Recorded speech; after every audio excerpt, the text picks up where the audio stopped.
دروازے سے ہے، ایک بندہ دو دروازوں سے نہیں گزر سکتا. لیکن یا رسول اللہ صلی اللہ علیہ وسلم، کیا کوئی ایسا خوش نصیب ہے جس کو جنت کا ہر دروازہ پکارے گا، ہر دروازہ آواز لے کر کہے گا میرے اندر سے گزر جا؟ آقا فرماتے ہیں ابو بکر مجھے امید ہے تو ان خوش نصیبوں میں شامل ہوگا جن کو جنت کا ہر دروازہ کہے گا اور میرے اندر سے جنت میں گزر جائے. ایک دن میں روزہ بھی ابو بکر نے رکھا، صدقہ بھی ابو بکر نے کیا، جنازہ بھی ابو بکر نے پڑھا، مسکین کو کھانا بھی ابو بکر نے کھلایا. کہا مجھے امید ہے، مجھے یقین ہے جس کو جنت کے ہر دروازے نے نام لے کر پکارنا ہے وہ ابو بکر صدیق ہے، جو جائے گا تو ایک ہی دروازے سے لیکن جنت کے ہر دروازے کی خواہش ہوگی کہ ابو بکر میرے اندر سے گزر جائے. رضی اللہ عنہ وارضا. ابو بکر صدیق رضی اللہ عنہ وارضا اللہ کی مخلوق کی خدمت کرنے والے. مدینہ میں ایک بڑھیا رہا کرتی تھی، عمر فاروق رضی اللہ عنہ وارضا اس بڑھیا کے گھر جاتے، اس محتاج کے گھر جاتے، اس کا کھانے پینے کا بندوبست کر آتے، اس کے گھر کے کام کراتے. پھر یہ ہونے لگا حضرت عمر کے جانے سے پہلے بڑھیا کے سارے کام ہو چکے ہوتے. جب حضرت عمر پہنچتے پانی بھی بھرا ہوا ہے، صفائی بھی ہو چکی ہے، باقی معاملات بھی ٹھیک ہو گئے ہیں، گھر کے سارے کام ہو گئے. حضرت عمر کہتے ہیں ایک دن میں وقت سے پہلے آ کر چھپ گیا، دیکھوں تو صحیح یہ کون ہے جو نیکی میں فاروق اعظم سے بھی بڑھ رہا ہے. کہا اللہ کی قسم میں نے جب چھپ کر دیکھا تو وہ رات کے اندھیرے میں آ کر اس مجبور بڑھیا کا کام کرنے والا مسلمانوں کا خلیفہ ابو بکر تھا رضی اللہ عنہ وارضا. اللہ ان سے راضی ہو. بہادری کا کیا کہنا، شجاعت کا کیا کہنا. حضرت علی رضی اللہ عنہ وارضا خود لوگوں سے سوال کرتے ہیں، کہا بتا تمہارے نزدیک سب سے زیادہ بہادر کون ہے؟ لوگوں نے کہا اے علی رضی اللہ عنہ وارضا آپ ہو. آپ نے پھر پوچھا، کہا سنو میں جب بھی لڑا ہوں اپنے برابر کی چوٹ سے لڑا ہوں، تم بتاؤ سب سے زیادہ بہادر کون ہے؟ لوگوں نے کہا ہم نہیں جانتے. تو کہا بدر کے دن جب اللہ کے نبی صلی اللہ علیہ وسلم کے لیے الگ مقام بنایا گیا، آپ کی حفاظت کا سوال پیدا ہوا. حضرت علی فرما رہے ہیں رضی اللہ عنہ وارضا نبی کی حفاظت کا سوال پیدا ہوا، کون نبی کے پاس رہے، نبی کی حفاظت کرے، یہاں پر پہرا دے؟ کہا ابو بکر تلوار نکال کر کھڑے ہو گئے. کہا اللہ کی قسم محمد کے دروازے کا پہرے دار آج ابو بکر بنے گا. حضرت علی فرماتے ہیں پھر ابو بکر نے کافروں سے ایسی جنگ کی اور ان کو اپنے رسول صلی اللہ علیہ وسلم کے قریب نہ آنے دیا. سنو سب سے زیادہ بہادر ابو بکر رضی اللہ عنہ وارضا ہے. حضرت علی فرماتے ہیں ایک دن کفار نے میرے آقا کو گھسیٹا، میرے آقا کے ساتھ بدسلوکی کی. حضرت علی خود فرما رہے ہیں کسی کو جرأت نہ ہوئی کفار کو روکنے کی. ابو بکر دوڑتے ہوئے آئے، کفار کو دھکا دیا اور ان سے قتال کرنے لگے کہ تم اس رسول کو اس لیے مارتے ہو کہ یہ آواز لگاتا ہے میرا رب اللہ ہے. کفار نے رسول اللہ صلی اللہ علیہ وسلم کو چھوڑ دیا اور سارے کے سارے ابو بکر صدیق کو مارنے پر تیار ہو گئے. حضرت علی رضی اللہ عنہ وارضا فرماتے ہیں آل فرعون کا مومن اور ابو بکر رضی اللہ عنہ وارضا پوچھتے ہیں ایمان میں کون بہتر ہے؟ کہا اللہ کی قسم آل فرعون کے مومن سے ابو بکر 1000 درجے زیادہ افضل ہے، کیونکہ آل فرعون کے مومن نے اپنے ایمان کو چھپا لیا تھا اور ابو بکر رضی اللہ عنہ وارضا اپنے ایمان کا اعلان کر رہے تھے. وہ ایمان چھپا کر بیٹھا تھا اور یہ ایمان کا اعلان کیا کرتے تھے، لا الہ الا اللہ کی آوازیں کو بلند کرتے تھے. حضرت حسن سے روایت ہے کہ سیدنا ابو بکر نے وفات سے قبل فرمایا سنیے حضرت حسن کی گواہی رضی اللہ عنہ وارضا.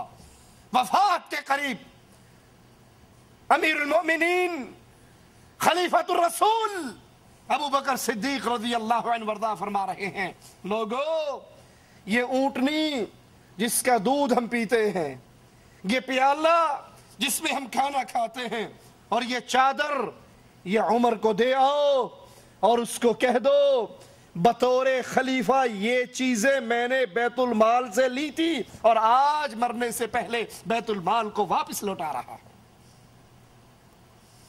تم کہتے ہو علی کی خلافت پہ قبضہ کیا.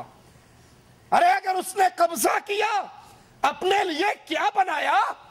اپنے لیے کون سے محلات کھڑے کیے؟ اپنے آرام اور آسائش کے کیا سامان اکٹھے کیے؟ وہ تو مرتے ہوئے اونٹنی، ایک پانی کھانے کا پیالہ اور ایک چادر، اس کو بھی عمر کے پاس بھیجتے ہوئے کہتے ہیں واپس بیت المال میں سے میں نے لیا تھا، میرے بعد جو خلیفہ بنے گا یہ چیزیں اس کو دے دینا. حضرت عمر رضی اللہ عنہ وارضا ان چیزوں کو دیکھ کر رو پڑے اور کہنے لگے ابو بکر پہ اللہ رحم فرمائے، خلافت کا کام کتنا مشکل بنا دیا. جو بیت المال کا پیالہ بھی اپنے گھر چھوڑ کر نہ مرا، جو بیت المال کی اونٹنی اپنے دروازے میں بندی ہوئی چھوڑ کر نہ مرا، جو ایک چادر بیت المال کی واپس دے کر مرا، تم اس کے خلاف زبان نکالتے ہو. رسول کریم صلی اللہ علیہ وسلم کا فرمان سنیے اور پھر اس فرمان کی روشنی میں ابو بکر صدیق رضی اللہ عنہ وارضا کی شان کو تولیے. اللہ کے نبی علیہ الصلوۃ والسلام فرماتے ہیں تم میں امامت وہ کروائے، قوم کا امام وہ بنے جو سب سے زیادہ قرآن کا عالم ہو. امام کون بنے؟ جو قرآن کا زیادہ عالم ہو. اور پھر جب رسول کریم صلی اللہ علیہ وسلم بیمار ہوئے، امام بنانے کا وقت آیا تو آقا نے کس کو کہا تھا؟ عباس کو کہا، علی کو کہا، حسن کو کہا، حسین کو کہا، کس کو کہا؟ ابو بکر صدیق رضی اللہ عنہ وارضا. اور رسول امام وہ بنتا ہے جو قرآن کا سب سے بڑا عالم ہو. تو ثابت ہوا کہ تمام صحابہ، انصار اور مہاجرین، ان سب میں قرآن کا سب سے بڑا عالم ابو بکر صدیق رضی اللہ عنہ وارضا تھا. اسی لیے جب قرآن کی یہ سورت نازل ہوئی تھی، اذا جاء نصر اللہ والفتح ورأيت الناس يدخلون في دين الله افواجا، ابو بکر صدیق اس سورت کو سنتے ہیں اور کہتے ہیں اے نبی میرے ماں باپ آپ پہ قربان ہو جائیں. یہ کہا اور رونے لگ گئے. لوگوں نے کہا اس بوڑھے کو دیکھو، کتنی خوشی کی بات ہے کہ دین اسلام پورا ہو رہا ہے، مسلمانوں سے مدد کے وعدے پورے ہو رہے ہیں، لوگ لشکر در لشکر اسلام میں داخل ہو رہے ہیں، اور یہ ابو بکر رو رہے ہیں. آپ نے کہا جس کو میں سمجھا ہوں تم نہیں سمجھ سکے. جب اسلام غالب ہو جاتا ہے، اسلام پورا ہو جاتا ہے، تو پھر اس نبی کی حاجت اس دنیا پہ باقی نہیں رہتی. جہاں اللہ کی نعمت پوری ہوئی ہے وہاں اس آیت میں یہ پیغام بھی ہے کہ اب جناب محمد کریم صلی اللہ علیہ وسلم ہم سے جدا ہونے والے ہیں. جب نبی فوت ہو گئے، صحابہ نے کہا سب سے زیادہ قرآن کا علم، قرآن کا فہم ہمارے اندر صرف ابو بکر صدیق کو تھا، ان سے زیادہ قرآن سمجھنے والا کوئی نہ تھا. اسی لیے رسول کریم صلی اللہ علیہ وسلم نے ان کو تمام صحابہ کی موجودگی میں امام بنایا. حضرت عائشہ رضی اللہ تعالی عنہ ایک موقع پر اپنے بابا کو ان الفاظ میں یاد کرتی ہیں، واللہ میرے والد سے کوئی بلند سے بلند ان کو چھو بھی نہ سکتا تھا. وہ مضبوط قلعہ دراز سایہ تھے، انہوں نے تمہاری مدد کی جب تمہیں ضرورت پڑی، وہ آگے بڑھے جب تم سست ہوئے. فتنے پھیلے تو ابو بکر صدیق رضی اللہ عنہ وارضا اپنے گھر سے اسلحے سے لیس ہو کر ننگے قدموں نکلے اور کہا سنو، اگر آج کوئی نہیں لڑے گا تو اکیلا ابو بکر اللہ کی توحید کے لیے آج جہاد کے لیے نکل چکا ہے. حضرت علی سوار ہو کے پیچھے گئے، خلیفۃ المسلمین واپس آ جائیے. اگر آپ کو کچھ ہو گیا پھر خلافت کا نظام دوبارہ قائم نہ ہو سکے گا۔ تمہاری مان لے کہ اہل بیت کی دشمنی تھی ابو بکر سے، تو جب ابو بکر جہاد کے لیے نکل رہے تھے حضرت علی کو تو کہنا چاہیے تھا نا چھیتی جاوے جان چھوٹے، میرا راستہ صاف ہوئے۔ وہ پیچھے کیوں گئے تھے؟ انہوں نے منتیں کیوں کی تھی؟ وہ واپس لے کر کیوں آئے تھے؟ تم جھوٹ بولتے ہو، علی سچ کہتے ہیں۔ علی اور صحابہ کی محبتیں تھی، پیار تھا، اسی لیے حضرت علی ابو بکر صدیق کے پیچھے نکلے۔ حضرت عائشہ فرماتی ہے بچپن، جوانی، بڑھاپے میں میرے بابا قریش کے نامور مردوں میں سے تھے، وہ محتاجوں کی مدد کرتے، وہ اسیروں کو رہائی دلاتے، ان کا تعلق اللہ سے بہت قوی تھا، یہاں تک کہ انہوں نے اپنے گھر میں مسجد بنائی تھی۔ ابو بکر صدیق رضی اللہ عنہ وارضا اپنے گھر کی مسجد میں قرآن کی تلاوت کرتے، کفار کے نوجوان آپ کا قرآن سنتے۔ اللہ سے اتنی محبت، اپنے گھر کے اندر مسجد بنائی۔ باطل پرستوں نے توحید کو مٹایا تو ابو بکر صدیق رضی اللہ عنہ وارضا نے اس کو زندہ کیا، اس کو قائم کیا۔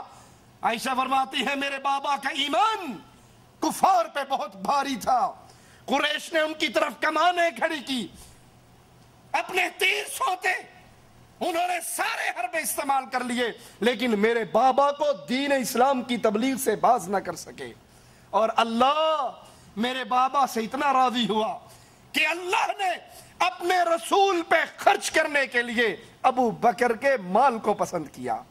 نبی پہ جہاں خرچے کا معاملہ آتا ابو بکر صدیق خرچ کرنے میں سب سے آگے ہوتے۔ اور وفات رسول کے بعد جب شیطان اپنے لشکروں کے ساتھ